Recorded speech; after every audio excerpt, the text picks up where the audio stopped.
Դուք դիտում եք Ադրբեջանի եւ Հարավային Կովկասի տարածաշրջանի գլխավոր լուրերը CBC-ի հայկական ծառայության ալիքում։ Բաժանորդագրվեք մեր ալիքին Ադրբեջանում եւ նրա շուրջ տեղի ունեցող իրադարձություններին իրազեկ լինելու համար։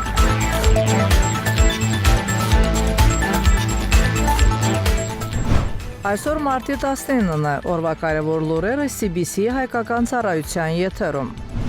Իլհամ Ալիևը շնորհավորել է ադրբեջանական ժողովրդին Նովրուզի կապակցությամբ։ Սաուդյան Արաբիայի մայրաքաղաքում հանդիպել են Ադրբեջանի եւ Թուրքիայի արտգործնախարարները։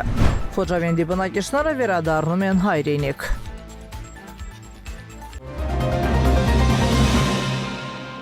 Ադրբեջանի նախագահ Իլհամ Ալիևը շնորհավորել է ադրբեջանական ժողովրդին Նովրուզի կապակցությամբ։ Շնորհավորական ուղերձում ասվում է. «Սիրելի հայրենակիցներ, սրտան շնորհավորում եմ ձեզ Նովրուզ բայրամի կապակցությամբ։ Մաղթում եմ ձեզանից յուրաքանչյուրին առողջություն, երջանկություն եւ հաջողություն։ Նովրուզ բայրամը, որը շատ հին արմատներ ունի Ադրբեջանում, մեր մեծ նախնիների սրբազան նվերն է ներկա սերունդներին։ Այս պայծառ տոնը դարեր շարունակ եղել է մեր ազգային գիտակցության անբաժանելի մասը եւ առանձնահատուկ ներդրում է ունեցել մեր մշակութային արժեքների ձևավորման գործում։ Նովրուզի ծեսերը իրենց ողջ հարստությամբ արտացոլում են մեր ժողովրդի լավատեսական աշխարհայացքը, բնության հանդեպ անսահման սերը, բարձր բարոյական չափանիշները եւ ապագայի հանդեպ ամենապայծառ հույսերը։ Վստահ եմ, որ գարանային թարմացնող մթնոլորտը ավելի կուժեղացնի մեր ձգտումը կառուցել մեր երազանքներին համապատասխան ապագա եւ մեր վճռականության շնորհիվ մեր ազդագրված նախնիների հողերը կվերածենք գեղեցկության ապաստարանի։ Թող գալիք Նովրուզ բայրամը լույսով լցնի ձեր սրտերը,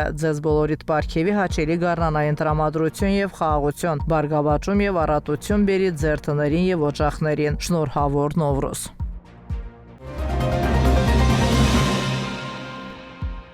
Առաջին անգամ 2021 թվականին իսկ դրանից հետո ամեն տարի Նովրուզի նախօրեին ես այցելում եմ Ղարաբաղ եւ բնակիչների հետ միասին այստեղ տոնական խարույկ ենք վառում։ Այս մասին ասել է Ադրբեջանի նախագահ Իլհամ Ալիևը Խոջավենդի շրջանի Խանոբա գյուղի բնակիչների հետ հանդիպմանը։ Նրա խոսքով արդեն 2 տարի այս շրջանը ազատագրվել է օկուպանտներից։ Խանոբա գյուղը ազատագրվել է 2023 թվականի սեպտեմբերին եւ դրանից հետո սկսվել են վերականգնողական աշխատանքները։ Տները վերակառուցվել են եւ ստեղծվել են բոլոր անհրաժեշտ պայմանները։ Մեր փառահեղ հաղթանակը հպարտության աղբյուր է մեզ համար։ Սա 6-րդ տարին է, որ ես Նովրուզը նշում եմ Ղարաբաղում, ասել է նախագահը։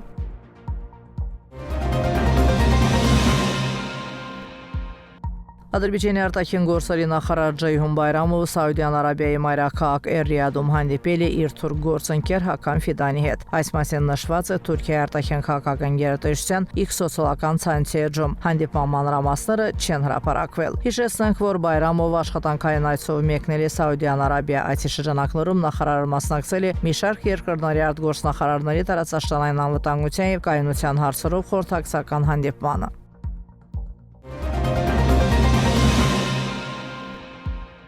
Սաուդյան Արաբիայի մայրաքաղաք Էրիադում տեղի ունեցել կոնսուլտատիվ խորհրդակցություն 12 երկրների արտաքին գործերի նախարարների եւ ներկայացուցիչների մասնակցությամբ, այդ թվում Ադրբեջանի։ Այս մասին հաղորդում է Սաուդյան Արաբիայի արտաքին գործերի նախարարության մամուլի ծառայությունը։ Տեղեկատվության համաձայն հանդիպմանը մասնակցել են Ադրբեջանի, Բահրեյնի, Եգիպտոսի, Հորդանանի, Քուվեյթի, Լիբանանի, Պակիստանի, Կատարի, Սաուդյան Արաբիայի, Սիրիայի, Թուրքիայի եւ Արաբական Միացյալ Էմիրությունների պաշտոնյաներ։ Կողմերը քննարկել եւ խստորեն դատապարտել են Իրանի հարձակումները տարածաշրջանի երկրների վրա։ Խորհրդակցության մասնակիցները հայտարարել են, որ հարձակումների դադարեցումը կլինի առաջին քայլ էսկալացիայի դադարեցման, տարածաշրջանում անվտանգության եւ կայունության հաստատման, ինչպես նաեւ դիվանագիտության ակտիվացման համար որպես ճգնաժամերի լուծման միջոց։ Հանդիպման Ադրբեջանը ներկայացրել է արտաքին գործերի նախարար Ջեյհուն Բայրամովը։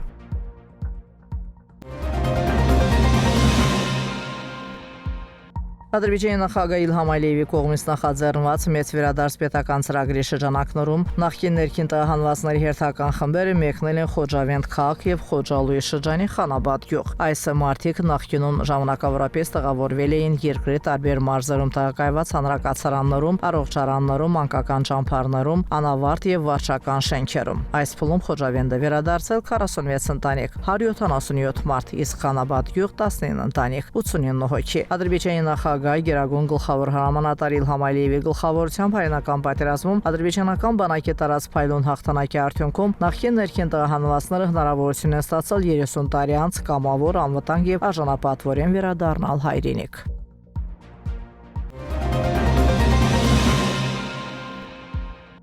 32 տարի անցել Բաքվի մետրոպոլիտենի հունվարի 20-ի կայարանում տեղ ունեցած ահաբեկությունից, որը խլեց մեծ թվով մարդու անմեղ կյանք։ 1994 թվականի մարտի 19-ին ժամը 13:00-ին մետրոյի հունվարի 20 կայարանում պայթյուն որոտաց։ Ինքնաշեն ժամային ռումբը պայթեց գնացքի գլխավոր վագոնում այն պահին, երբ գնացքը կանգ առավ կայարանում։ Ահաբեկության ժամանակ զոհվեց 14, վիրավորվեց 49 հոգի։ Պայթյունի հետևանքով մահացավ նաև ահաբեկչական գործողությունը կատարած Օկտայ Գուրբանովը։ Զոհվածների թվում էր ադրբեջանցի ջազ երաժիշտ, ադրբեջանի ժողովրդական արտիստ Ռաֆիկ Բաբաևը։ Դատարանը ապացուցեց, որ ահաբեկությունը նախապատրաստվել է Հայաստանի հատուկ ծառայությունների կողմից, իսկ իրականացրել են Սադվալ անջատողական կազմակերպության անդամները։ Ապացուցվեց նաև, որ Սադվալի ակտիվիստները բազմիցս գտնվել են Հայաստանի տարածքում, որտեղ ակտիվորեն համագործակցել են Հայաստանի հատուկ ծառայությունների աշխատակիցների հետ։ Հետաքննության ընթացքում պարզվեց, որ հրահանգի համաձայն բացի հունվարի 20-ի կայարանից նախատեսվում էր դիվերսիա իրականացնել Բաքվի Նիզամի կինոթատրոնում, Հանրապետություն համերգասրահում եւ Բաքվի լամպերի գործարանում։ Քրեական պատասխանատվության ենթարկվեցին Հայաստանում հատուկ պատրաստություն անցած Սադվալ կազմակերպության 30 անդամներ։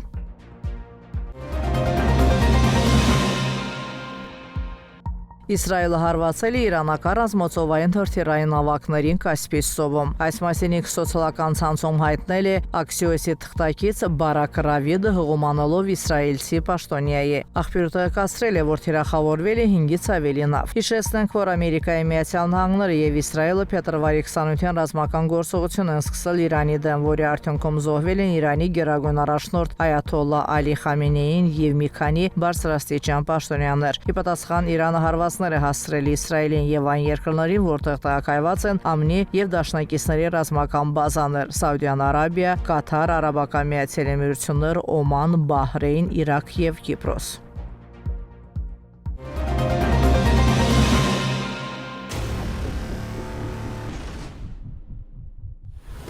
Մեր ալիքի տեղեկատվական գործընկերն է Երևան տեղեկատվական վերլուծական կենտրոնը։ Ադրբեջանցի եւ արտասահմանյան հեղինակների արդի վերլուծական նյութեր, հարցազրույցներ եւ հրապարակումներ, տարածաշրջանի պատմության, այսօրվա իրողությունների, ինչպես նաեւ ազգամիջյան ակամարտությունների պատճառների եւ հետևանքների վերաբերյալ։ Բոլոր այս նյութերին դուք կարող եք ծանոթանալ այցելելով կենտրոնի Երևան.com կայքի Facebook-յան էջը։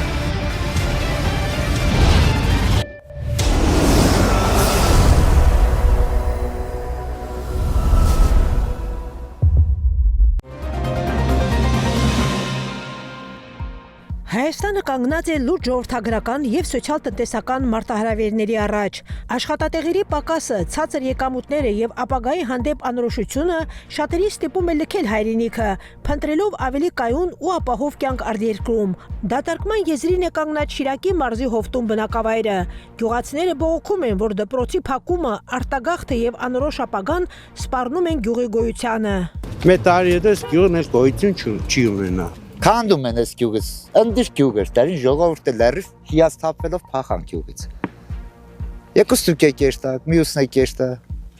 Մենք կուքան քաղաք, դուք երտակ է Ռուսաստան։ Գյուղացիները պնդում են, որ արտագաղթը աստիճանաբար դառնում է ոչ թե ընտրություն, այլ անհրաժեշտություն։ Շատ ընտանիքներ գյուղում ապագա չեն տեսնում, այդ պատճառով մեկնում են արտերկիր, իրենց երեխաների կյանքը ապահովելու հույսով։ 40 քանի տուն է, 20 տունը մի ազատ է։ Հնացող չկա, բնակիչ չկա։ Գյուղ կար 600 տուն քոչել արդեն։ Ընտանիք առա գնացել էսի։ Քոչիշ չէ։ Մարդիկ իրենց երեխաների ապագան երևից ցեղ չեն գտնում գյուղում։ Այսօր Հայաստանի գրեթե բոլոր քաղաքներն ու գյուղերը կանգնած են դատարկման եզրին։ Մարդիկ ահազանգում են, եթե իրավիճակը չփոխվի, երկիրը կարող է բախվել խորացող ժողովրդագրական ճգնաժամի։ Պարզ է, որ այս վիճակը մեկ օրվա արդյունք չէ։ Երկրում տիրող ծանր ու աղետալի իրավիճակի, իրենց դժբախտությունների մեջ քաղաքացիները մեղադրում են նախկին նախագահներին, ովքեր հարազատ ժողովրդի կյանքը բարելավելու, նրանց խնդիրները լուծելու փոխարեն այն վերածեցին դժոխքի։ Այսօր վարչապետ Նիկոլ Փաշինյանը անում է հնարավոր ամեն ինչ Հայաստանը խորը ճգնաժամից դուրս բերելու եւ քաղաքացիների կյանքի պայմանները բարելավելու համար։ Նա լավ գիտակցում է, որ Ադրբեջանի եւ Թուրքիայի հետ հարաբերությունների կարգավորումը կարող է դառնալ այն հիմքը, որը թույլ կտա երկրին դուրս գալ երկարատև դժվարություններից, խթանել տնտեսության զարգացումը եւ ապահովել ավելի բարեկեցիկ ապագա քաղաքացիների համար։ Դուք դիտեցիք օրվա գլխավոր լուրերը CBC-ի հայկական ծառայության ալիքում։ Բաժանորդագրվեք մեր ալիքին, հավանեք եւ մեկնաբանեք, որպեսզի մեր լուրերը ավելի շատ մարդ կարողանա դիտել։